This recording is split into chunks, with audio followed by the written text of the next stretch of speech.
9 अक्टूबर को बीएसपी के जन्मदाता एवं संस्थापक मान्यवर श्री कांशीराम जी की पुण्यतिथि है, जिन्होंने अपनी पूरी जिंदगी अपने संतों, गुरुओं व महापुरुषों में भी विशेषकर परम पूज्य बाबा साहब डॉक्टर भीमराव अंबेडकर के बताए हुए रास्तों पर चलकर देश के करोड़ों दलितों, आदिवासियों, पिछड़े वर्गों,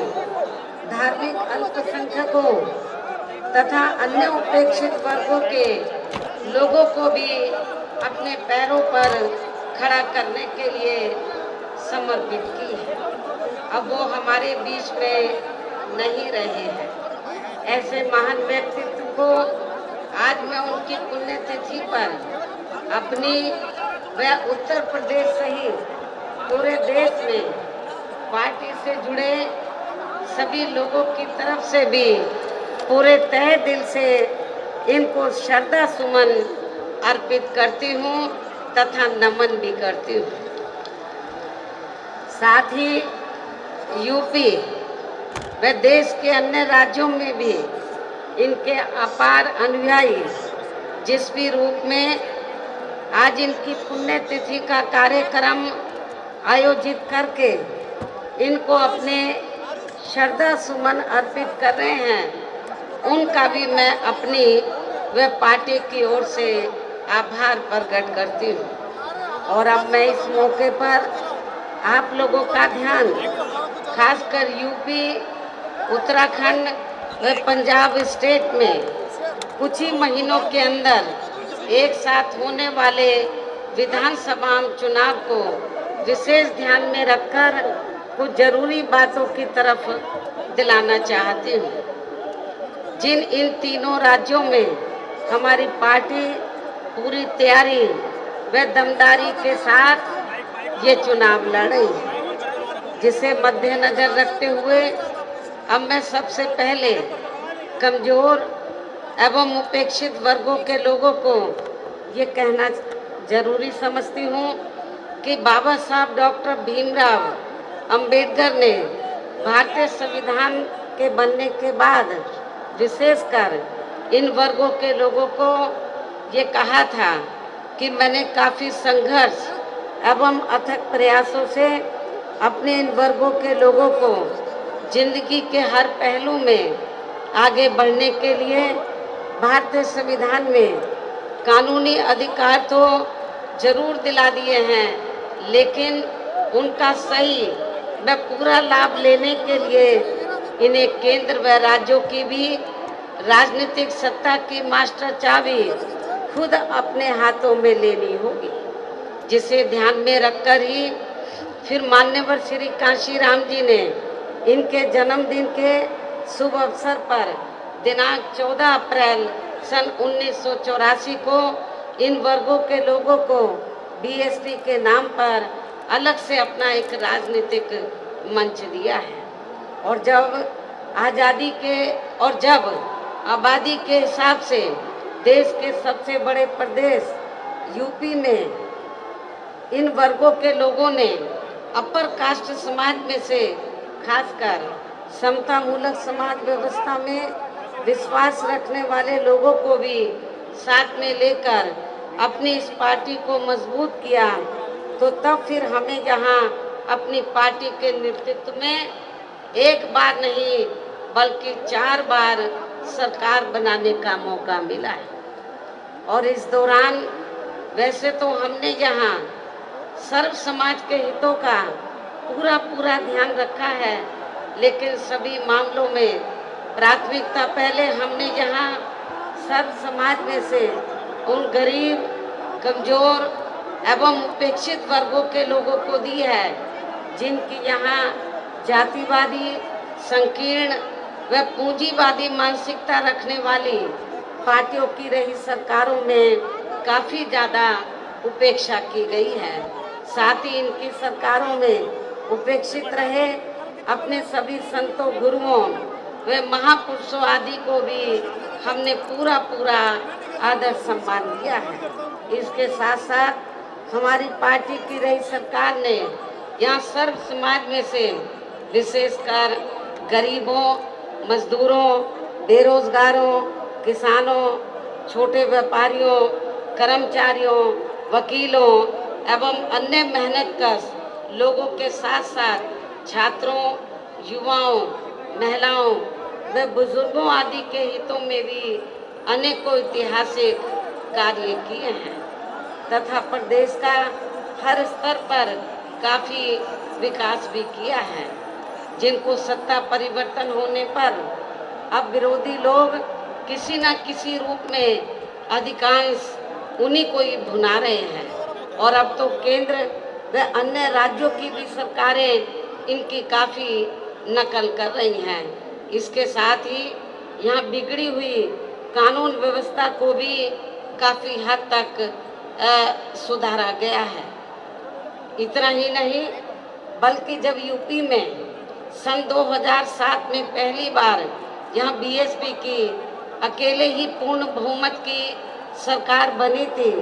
तो तब फिर हमने यहाँ प्रदेश व यहाँ की आम जनता का काफ़ी युद्ध स्तर पर चौतरफा विकास व उद्धार आदि किया था। यहाँ बेहतरीन कानून व्यवस्था भी दी थी जिसकी पूरे देश में काफ़ी सराहना भी की गई थी, लेकिन ये सब यहाँ हमारी विरोधी पार्टियों को अच्छा नहीं लगा और इसके बाद तब से यहाँ सभी जातिवादी, संकीर्ण व पूंजीवादी पार्टियाँ अंदर अंदर एकजुट होकर व किस्म किस्म के हथकंडे आदि इस्तेमाल करके बीएसपी को सत्ता में आने से रोकने में लगी हैं, जिसकी खास वजह से ही पिछले 2 विधानसभा आम चुनावों में हमारी पार्टी यहाँ सत्ता में आसीन नहीं हो सकी है। लेकिन इस दौरान चाहे यहाँ सपा सत्ता में रही हो या बीजेपी सत्ता में आसीन है, किंतु यहाँ की जनता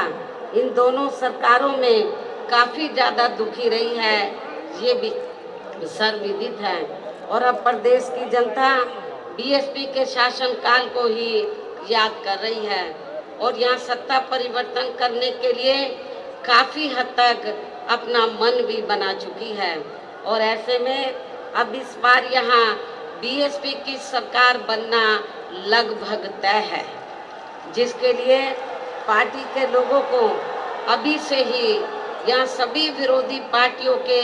साम दाम दंड भेद आदि हथकंडों से भी जरूर सावधान रहना है। हालांकि अभी तक इन्होंने जिन जिन हथकंडों को भी इस्तेमाल किया है तो उनके बारे में मैं पार्टी के लोगों को समय समय पर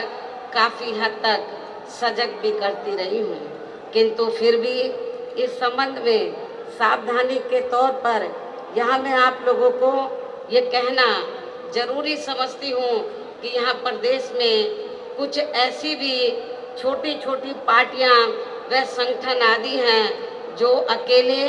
या फिर गठबंधन करके भी ये चुनाव लड़ सकते हैं, जिनका मकसद कोई चुनाव जीतना नहीं होता है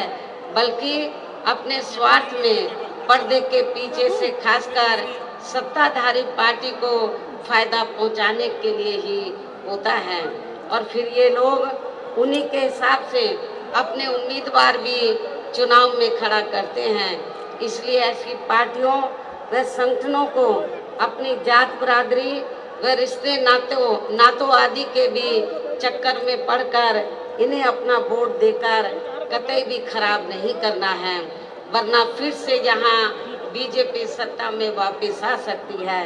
इसके साथ ही प्रदेश में एक पार्टी तो ऐसी भी है जो दूसरी पार्टियों के स्वार्थी व टिकटार्थी किस्म के लोगों को अपनी पार्टी में शामिल करा के अपने कुनबे व परिवार आदि को बढ़ाने में लगी रहती है, जिसके शासनकाल में यहाँ की जनता खासकर कानून व्यवस्था के मामले में काफ़ी ज़्यादा दुखी रही है। ऐसी पार्टी के बहकावे में भी आप लोगों को कतई भी नहीं आना है। इसके साथ ही चुनाव घोषित होने से कुछ समय पहले वह वोट पड़ने तक भी हमारी पार्टी को नुकसान पहुंचाने के लिए या खासकर जातिवादी मीडिया या फिर बीएसपी के विरुद्ध प्रायोजित किया गया मीडिया भी बीएसपी की स्थिति को जानबूझकर काफ़ी कमज़ोर करके दर्शाता रहेगा, जिससे भी पार्टी के लोगों को बिल्कुल भी गुमराह नहीं होना है। और इस संबंध में हम जल्दी ही मुख्य चुनाव आयोग को भी एक चिट्ठी लिखेंगे कि किसी भी स्टेट में जब विधानसभा आम चुनाव का समय 6 महीने रह जाए तो तब से लेकर वोट पड़ने तक सभी एजेंसी के सर्वे पर रोक लगनी चाहिए, ताकि उसकी आड़ में जो कुछ एजेंसी का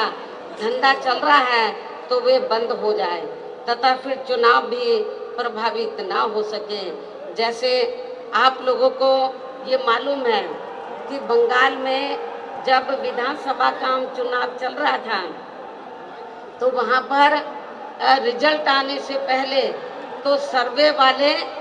तो ममता बनर्जी को बहुत पीछे दिखा रहे थे, लेकिन जब रिजल्ट आया तो उल्टा आया और जो सत्ता के सपने देख रहे थे तो वो उनका सपना चकनाचूर हो गया और ममता बनर्जी तो भारी बहुमत से वहाँ सत्ता में पुनः वापस आ गई। इसलिए आप लोगों को ये जो सर्वे वगैरह है इनके बहकावे में कतई नहीं आना है। इतना ही नहीं बल्कि अब तो चुनाव के नज़दीक बीजेपी की केंद्र व यूपी की सरकार यहाँ अपनी पार्टी के पक्ष में हवा बनाने के लिए जिस प्रकार से सरकारी मशीनरी का इस्तेमाल कर रही है ये भी किसी से छिपा नहीं है। हो सकता है कि जब इससे भी इनका काम चलने वाला नहीं है तो तब फिर ये पार्टी आखिर में इस चुनाव को किसी भी मामले में हिंदू मुस्लिम सांप्रदायिक रंग देकर तथा उसकी आड़ में भी राजनीतिक फायदा उठाने का पूरा प्रयास कर सकती है। उसे भी ध्यान में रखकर आपको ये चुनाव लड़ना है। इसके साथ साथ आजकल ये बात भी काफ़ी चर्चा में है कि इस बार चुनाव में बीजेपी अपने बड़े बड़े पूंजीपतियों व धन्ना सेठों आदि से काफ़ी धन खर्च कराने वाली है, जिनके हिसाब से ही ज़्यादातर नीतियां बना के ये लोग अपनी सरकार चलाते हैं, जिसकी खास वजह से ही अब पूरे देश के किसान केंद्र सरकार के बनाए गए तीनों कृषि कानूनों को लेकर अभी तक भी काफ़ी आक्रोशित व आंदोलित भी हैं। और अब तो आंदोलित किसानों का काफ़ी ज़्यादा शोषण व उत्पीड़न भी किया जा रहा है और इस मामले में लखीमपुर खीरी की घटना इसका ताज़ा उदाहरण भी है। इसके अलावा अब ये पार्टी चुनाव घोषित होने के नज़दीक व चुनाव के दौरान भी यहाँ खासकर कोरोना नियमों की आड़ में हमारी पार्टी के लोगों को भी काफ़ी परेशान कर सकती है, जिसे भी ध्यान में रखकर पार्टी के लोगों को इस चुनाव में कोरोना नियमों का जरूर पालन करते रहना है। वैसे भी इस मामले में अभी सावधानी बरतते रहना ही आपके स्वास्थ्य व पार्टी के भी हित में बहुत ज़रूरी है। इसके साथ ही इस संदर्भ में सावधानी के तौर पर यहाँ मैं आप लोगों को ये भी कहना चाहती हूँ कि आज़ादी के बाद देश के अन्य राज्यों की तरह यहाँ आपके यूपी में भी काफ़ी वर्षों तक ज़्यादातर कांग्रेस पार्टी ही सत्ता में आसीन रही है। यही स्थिति केंद्र में भी थी, लेकिन कांग्रेस पार्टी की जातिवादी व पूंजीवादी सोच होने के कारण उस समय कांग्रेस पार्टी की रही सरकार में सभी जाति व धर्मों में से जो लोग अपने खुद के इस प्रदेश में रोटी रोजी नहीं मिलने के कारण उसकी तलाश में व मजबूरी में यहाँ से बड़ी संख्या में अपनी रोटी